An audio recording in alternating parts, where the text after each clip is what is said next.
Hey guys, welcome to Mindset Bytes. It is Sunday. It's the first day of daylight savings. Let me just give me 1 second, make sure we are live.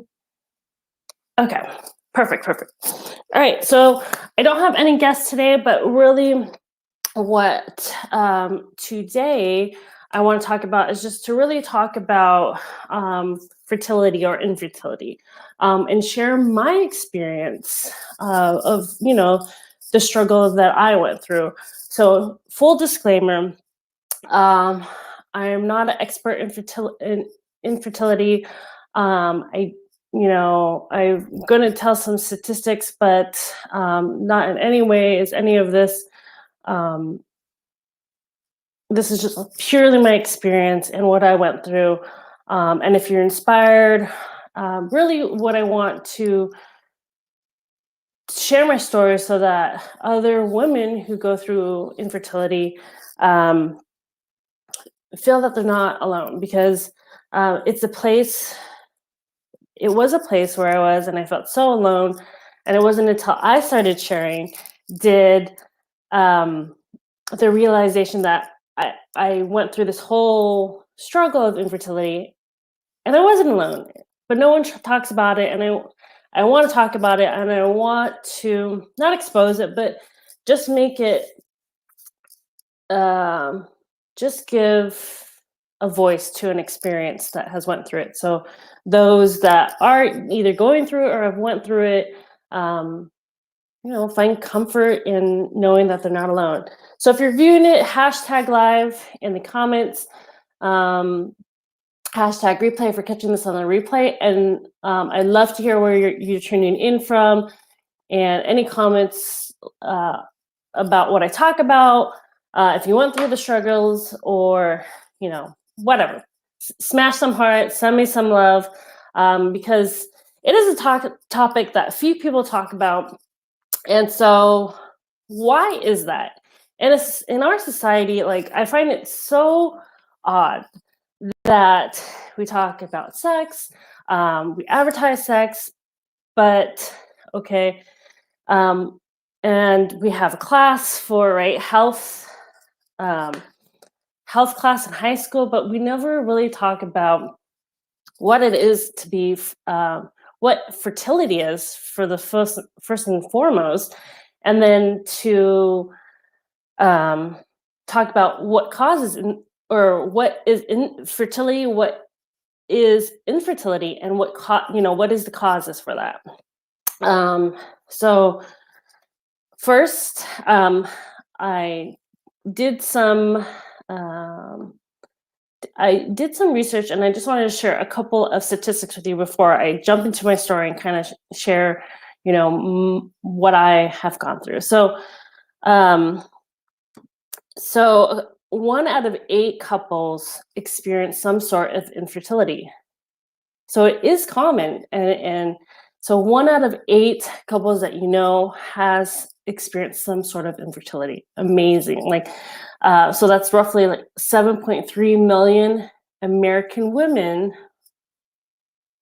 experience some sort of difficulties conceiving.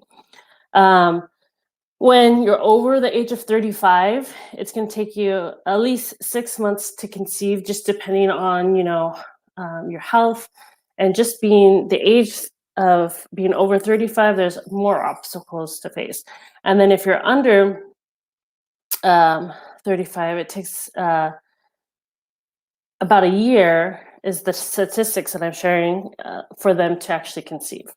So those numbers I was blown away by those numbers. 1 out of 8 couples, and no one really talks about it. So a couple of reasons why I didn't personally talk about it is, you get married, you're doing all these things you're supposed to do, but then, okay, you get married and you have kids, right? That's kind of what we're all not trained, but we're all taught, that you get married, have kids, that yada yada yada, right? So here I am, I'm married, and oh great, let's start a family. And then that's the first obstacle. I was like, okay, a year goes by and I'm married. Okay, we're enjoying our companionship, we're learning about each other. No big deal. So then a year goes on, and I start seeing my friends, my family members starting to get pregnant, right? And I'm like, okay, what's wrong with me? Like, what is going on? What am I not doing right? So I find that when I started struggling with the concept of, okay, well, maybe something's wrong with me as far as fertility wise. And, it was shameful, like how, I was built as a woman and I cannot conceive or I cannot get pregnant for whatever reason it is. So the reason why I didn't talk about it is because I was ashamed, because this is what, you're built for. And I'm a woman and I'm supposed to have kids. So as a shame. So I didn't share. So perhaps other people out there felt the same. And a couple other articles that I came across is when you talk about fertility, it's shameful, but it's also complicated, it's confusing, it's draining, and really it's isolating. So that's why a lot of people don't talk about infertility and their struggles until they've kind of went through it, and now they're like, okay, there's light at the end of the tunnel, whatever the circumstances are.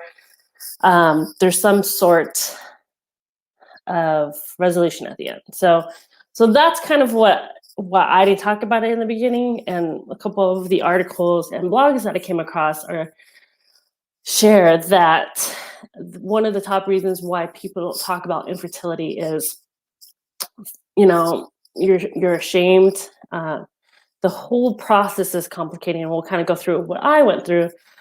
It's confusing, it's draining mentally, physically, and it's isolating, right? Because you feel alone and like you're the only person going through that. If any of you guys that are viewing this can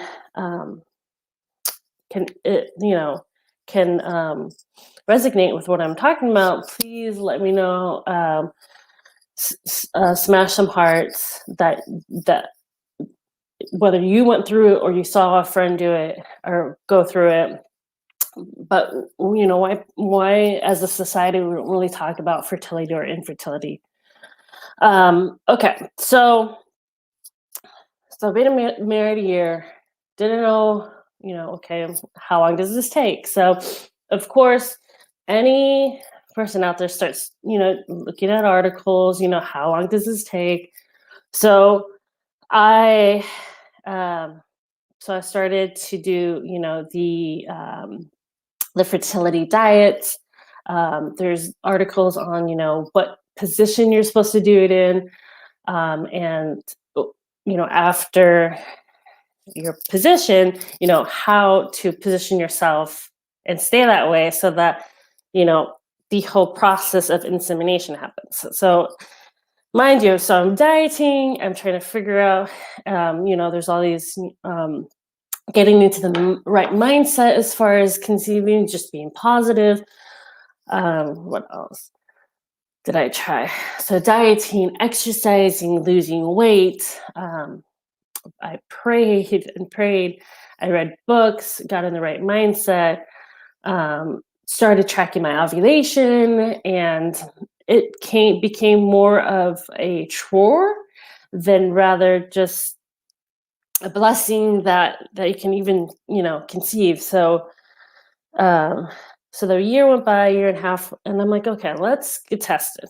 Perhaps something else is, this diet, the positions, tracking your ovulation, scheduling, intimacy is not working. So, what is it? So we first, of course, they target the women, they're like, okay, so they did all these tests on me, and I'm like, okay, well, I'm the one with the eggs. I'm the one that's going to hold the baby. Maybe there's something wrong with me. So I did all the testing, and it's mind blowing what you start thinking. And, again, going back to like, I'm a woman and I'm supposed to have kids and this should be easy. And just a lot of self doubt goes in your mind when you're doing these tests, and they're like, oh my God, they ask you questions of, were you on birth control? And then they go over the birth control, what the effects they have on birth control. And I'm like, oh my gosh. And um, so the first doctor we went to, I'm like, I didn't like him. He was just targeting on me. You know, I'm pretty much a vessel that's broken, and whatever I felt he was misdiagnosing, but what do I know? He's the doctor, right? So I'm like, okay, well, maybe it's not in the cards. So I think, I'm not sure if it was another friend or whatnot, but someone recommended me to another doctor. So I'm like, okay, well, maybe he'll have different answers, because if you look into different articles and whatnot, there's a high percentage of misdiagnosed infertility. What do you call it? Misdiagnosed infertility couples, right? So what the doctor's telling you is not necessarily what's going on, but you're taking the word for whatever the doctor's saying. So we went to the second doctor, always get a second opinion, especially when it comes with your health, what other health, right? So we went to the second doctor, and he's like, okay, well, you know, you got all your tests. Did your partner get tested? And I was like, well, no, like, what could be wrong with the guy? And, not knowing the ins and outs of fertility, I'm like, okay. And so now they started targeting on my husband and what's going on with him. And so now we're both stressed because we don't know what's going on. And health-wise, we're like, okay, we're healthy. Well, we thought we were healthy. But then they talk about, okay, if it's not my eggs and we're timing it, then the doctor started freaking him out. He's like, maybe you have mutated sperms, which is like, what does that even mean? And to kind of fast forward is, okay, now we're both thinking, okay, there's something wrong with us. And then I'm kind of going on a tangent, but hey guys, #live if you're joining me live. Let me know that you're there and that this makes sense, because I'm kind of just sharing, as I go. But okay, so we were both getting tested. There's both, they go even further to saying, okay, what is your ethnic background? And I'm like, well, I'm Portuguese, Hawaiian, Filipino. And they're like, oh, that's the reason. I'm like, well, what does that mean? They're like, well, your relatives back in the day, they were the exact words was fat stores. I'm like, okay, hey Abby. So my Hawaiian, Portuguese, Filipino heritage, the women were fat stores, and so the fat somehow contributed to my infertility, and that I now had another report came back that I had a tilted uterus, and I'm like, okay, I don't even know what that means, and what kind of impact that creates. So I'm like, oh, so it's just going crazy. So at one point, we're like, okay, well, what's the next step? So if my body's a fat store, and somehow my tilted uterus is not allowing these mutated sperm. I'm like, oh my God, this is a nightmare, right? Conceiving, fertility is supposed to be this joyous thing, and it's just nothing like that, right? So we're like, okay. They're like, well, there's this thing called, well, your options are either IUI and IVF. And so they explain what IUI and IVF is. And I'm like, oh gosh. And then they go, how much it's going to cost. So IVF was like $10,000 plus. So that's out of, no, we're not even going that route, right? We're just trying to figure out what's wrong with us, how we can eliminate those issues. And, we were still young. We were just in the first year of our marriage. And so we opted out for a couple of Clomid, excuse me, Um,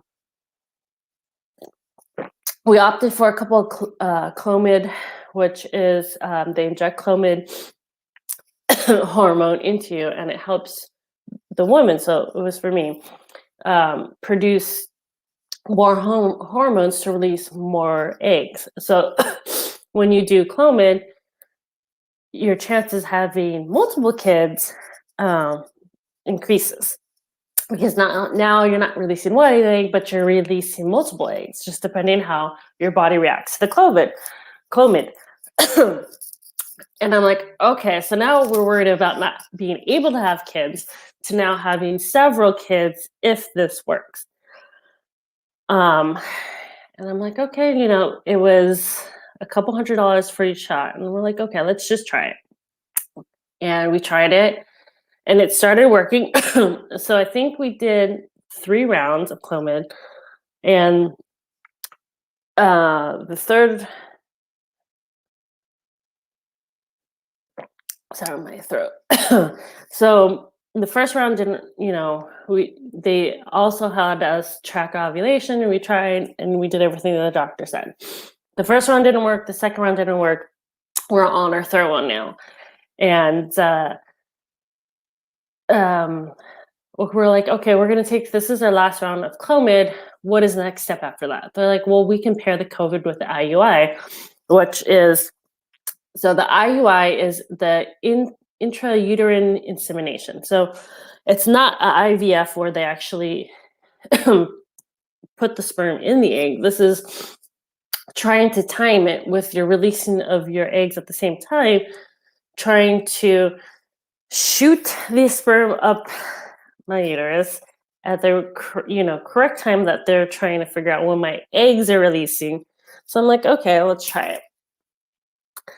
And so we try it, and it's paired with the Clomid. So they're like, okay, just let you know that the Clomid might release multiple eggs. So this, again, you could either have 0, you can have 1, or you can have multiple. And I'm like, okay, well, what are the chances, right? They're blessings no matter what. So we do it. And by God's grace, it worked. And, it worked. I was able to, we had some hiccups through it. Like, they always tell you never to announce that you're pregnant your first trimesters, because a lot happens, right? And I remember I announced it, and then the week after, we went for a first ultrasound, and scariest thing ever. I'm like, okay, I could feel it in my body. I know it. I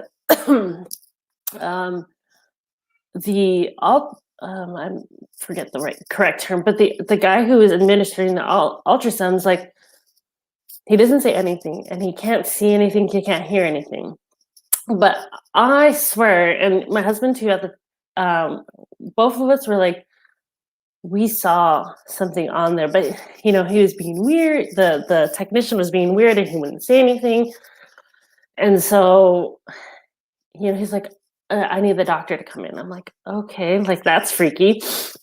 So the doctor comes in, and she lays down she lets us know that the technician didn't see a baby, and that it could have been I peed on I don't know how many sticks for this first baby, and I had just told my parents and my brother, and now you can't see a baby. And I'm like, okay.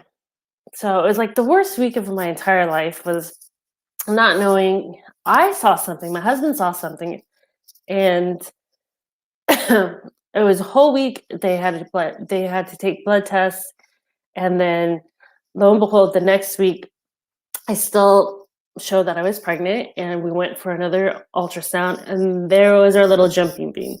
And I'm like, wow. God blessed us with this angel, and it was just, put us through the ringer trying to figure out, as far as infertility and whatnot. But it is the most crazy experience that I had ever had at that moment. And yeah, so that was my first we did the Clomid, we did the IUI. Let's see. Let me read some comments. Hey guys, there's 6 of you guys viewing. Let me know that who you are. Hashtag live. Comments if this is, you know, helping in any way, sharing my story. So, Abby, thanks for the info. She had issues as well. Second, due to a large fibroid. Just gave up trying for the third. Love jumping beans. Yeah, love it, right? Hey, Christy. Okay, so that was my first. So that was my daughter, and that was my blessing. And for you who don't know me, but I named my first child after me because, like, she was resilient. Like, she was my blessing, and to go through all that, like, come on. My name means everlasting, so I'm like, oh gosh, like the whole process was everlasting. And so that was my first kind of experience with infertility. So I'm like, okay, we got through the first one, right? Maybe we got all the kinks out, and we're happy with my daughter, and if we have one, that's great. At least we had one.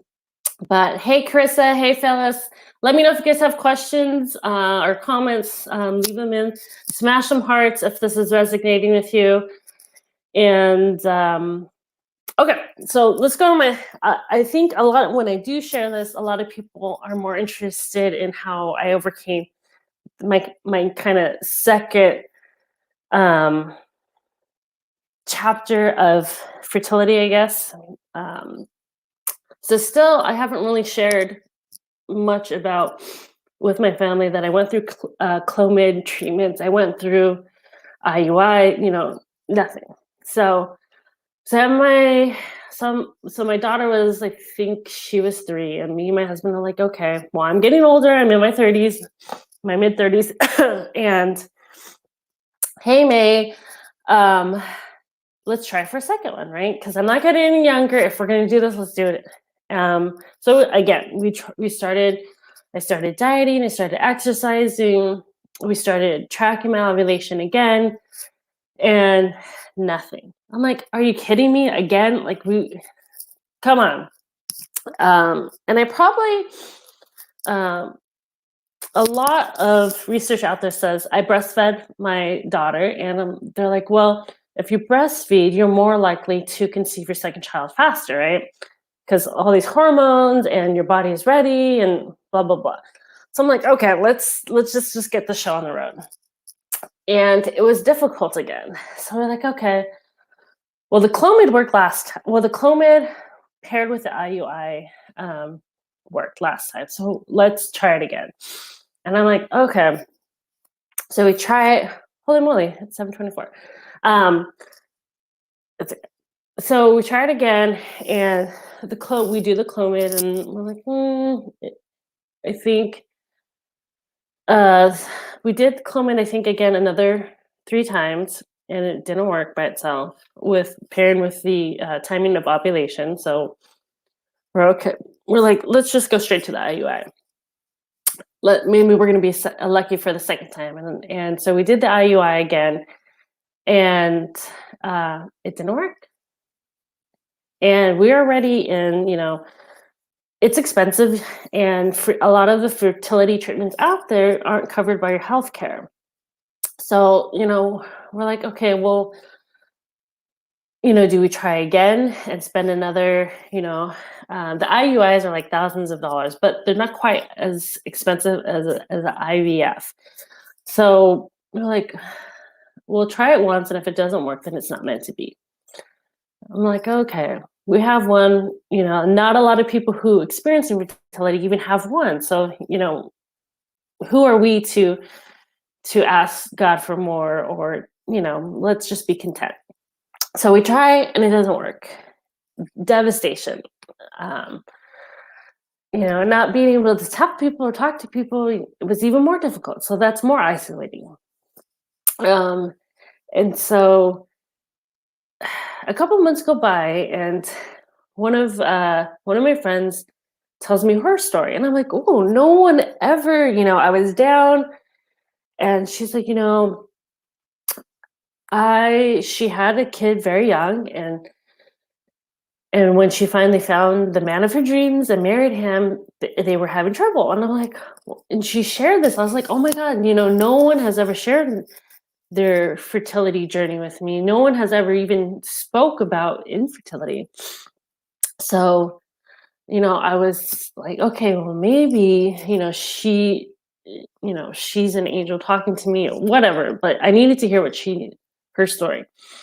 So she did the IVF, she did IUI, she did Clomid, and she was also, I don't know if it was a family member or whatnot, but a family member had said, you know what, there's this thing called, there's this massage that you can have, and it's, you know, it will help you conceive. It, moves the it helps circulates the blood and whatever is going on, and more than likely you'll conceive. And so she said she tried, and because she paired it with Clomid, of course she released more eggs this time, right? So she ended up conceiving, which was great. And I'm like, oh my gosh, give me this lady's number. I'm going to try it. What do I have to lose?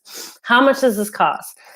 And so she gave me the lady's number, and she's like, well, she only costs $25, $30.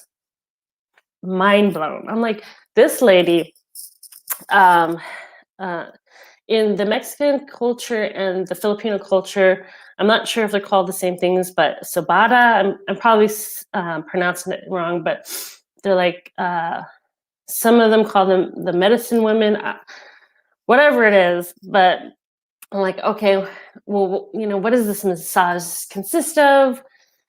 And so she kind of explained it, and I'm like, okay, well, it's $25. I've already kind of released all my chances of ever having a second kid. I have one kid at least, right? So I'm like, I have nothing to lose. So I went and I got the massage, and it's not anything like I thought it was. I thought it was going to be the most uncomfortable thing, and it's not. She tells me, without doing scans, without doing blood, she tells me exactly what the doctor said, that I had a tilted uterus, and it was making it difficult for the sperm to kind of like over swim, I guess, through to make it all the way to my ovaries. And I'm like, okay, well, and it was simply her just massaging. Topical, it's all topical, so don't, because I'm like, well, what does she do? But it's all topical, and I'm like, wow, I'm blown away. Like, she can diagnose me with just a simple massage. And so I think the massage was like less than 30 minutes. She told me to wear flat shoes for the next 3 days, to wear Spanx to hold it all in. And if I felt some sort of uncomfortability, because she literally said she moved my uterus to tilt it back the way it should be. And I'm like, wow, like you could do that with just a massage, but whatever, who am I? And so she did it. I didn't, and then you're supposed to have time your intercourse, which we did. And then she said, okay. And then just nothing after that. Right. I'm like, okay, I can do that. That was here's my $25. Here's, or $30. And here's, extra $10 for a tip. And I kid you not, that a month later, when I was like, I'm going to have my period. It was only a $30 massage, like whatever. And I kid you not, I missed my period. And I'm like, no way. And so I'm like, okay, let me just wait a couple days, and still no period. I'm like, okay. And I'm not telling my husband, because I'm like, are you kidding me? So I go and I get some tests, and I'm getting the you're pregnant. I'm like, no way! Like, this was literally, we'll just say, 25-minute massage from this medicine woman who knew diagnosed me just by this massage. I'm like, no, no, no, no, no. There's got to be, I don't know what's going on, and I don't know. Maybe these are faulty tests. So I'm like, okay, I'm just gonna ride the wave, and wait another month, and I'll probably get my period again. And so wait another month, and kind of just like brush it by. And I'm like starting to feel like the your body changing. I'm like, oh god. And my daughter, she's like, Mom, my brother is is coming. And I'm like, okay, I haven't told anyone that I'm pregnant, that I possibly could be pregnant. And I definitely didn't tell my daughter. And so she freaked me out. So again, after she did that, I took a test, and I'm like, it came positive. I'm like, I was like, okay, let me get through the first trimester before I even tell anyone. So I still haven't told my husband, and just scared. Like, it's such a scary place because I can't talk to anyone. And I don't, if I'm hopeful and then I make my husband hopeful and then it doesn't end up being true, and all these things going in your head, right? So I don't think I told him till I was like 3, 4 months into my pregnancy, and I was really tired. And I told him, I think I told him on Father's Day, and he's like, "Oh my gosh, I knew it! I knew something was wrong because you're sleeping all the time." And I'm like, well, I just didn't believe it, right? Like, how in the world can you explain this? You can't explain it, right?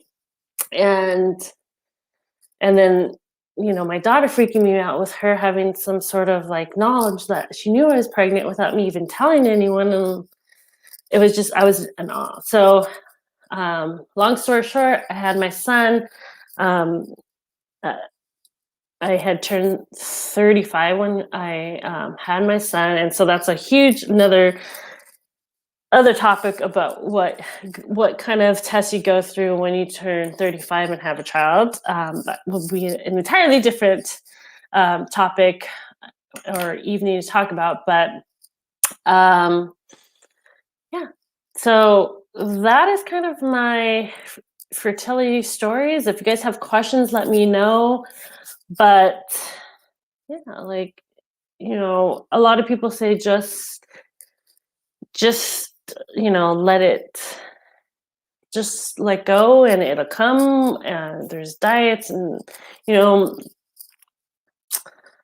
I think my journey is God talked to me in different steps and showed me the different things. And there's things that I thought, um, that I share now. Oh, here we go, come back. So after I had my son, and I started sharing with people, because if I was able to conceive with this massage, like, why not share it? Because this is crazy, right? So I started talking about it, and all these women that were my friends and my family came out and said, "Hey, you know what? I too struggled with infertility." I was like, "Oh my god!" And most of the time, we were all struggling at the same time, but we never talked to each other because it was shameful. How can we as women, not be able to conceive? And uh, so everyone, my cousin started sharing with me, and like, did your doctors tell you, you had a tilted uterus, and that our uh, our relatives were fat bearers, and that it was difficult? And they're like, yeah, they told us all of that. And a couple of my cousins actually also had tilted, well, the ones that I talked to shared that they too had tilted uterus. One didn't do anything, and she still was able to conceive. And the other one, I think she just did diets and ovulations. But I'm like, wow, like, here's a community, but we were all going through some sort of struggles, but we never talked, right? Not until we either had our kids or just felt like we can finally talk about it. So that's what I'm here to share my story, to let those who do have fertility issues that you're not alone, and that there is a community out there that you can share with. And that's what I have for you guys today. I hope this inspires someone. I hope that if you do have issues or want to, have questions, comments, let me know. Leave me. You can DM me or in the comments to let me know what your struggles was. Thank you, Abby, for sharing. But that's all I have for you guys tonight. If there's any other topic that you guys want me to discuss or share, hey, Chris, I thank you, Carissa. If it's going to inspire someone for me sharing my story, and I have lots of them, but I'm sure everyone else does, and I'm willing to share. Let me know whatever struggle that you're going through. Let's talk about it. Let's get down to it and real talk about the issues that go on as a woman in society, whether it's entrepreneurship or just motherhood in general. I love you guys all, and always remember, a beautiful day starts with a beautiful mindset. Smash some hearts if this is helpful, and I will check in with you guys next Sunday. We have an awesome guest. It'll be the first, well, I guess he's not the first male, but because my husband was on the Valentine's one, but he's going to give us insight on something much needed things that we need to be educated on. And that's all I have for you guys. Have a wonderful Sunday. Enjoy your guys' family. And I'll see you then. Thank you.